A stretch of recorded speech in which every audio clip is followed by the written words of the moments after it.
Do you ever forget who's in charge? Sometimes my children will all of a sudden start telling me everything they're going to do that day. And I'll smile at them and I said, and was that a question? I'm sure you often have that same thing with your children. They forget that they are in charge. The other day I was in the gymnasium and I saw a 3-year-old walking around bossing everybody around, and everybody was kind of laughing, thinking it was kind of cute. But when we're adults, we forget who's in charge. And we allow our pride to swell up. Sometimes we forget who's in charge because it's a boss put over us at work, or it's our pastor at church.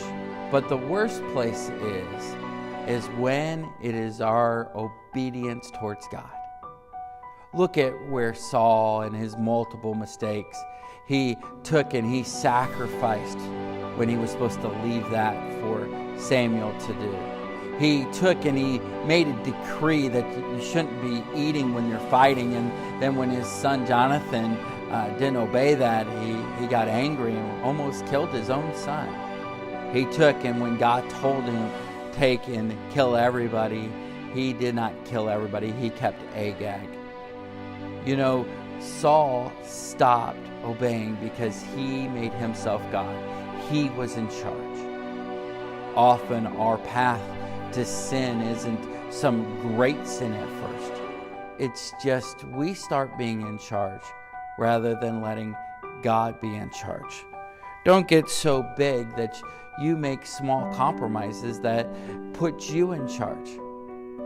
Some areas I thought about were when you don't tithe, who's in charge?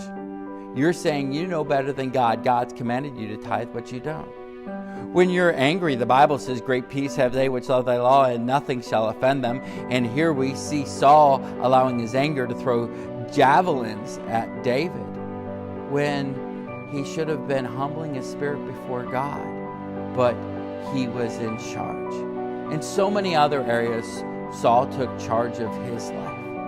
What areas are you in charge and you don't allow God to have complete control of?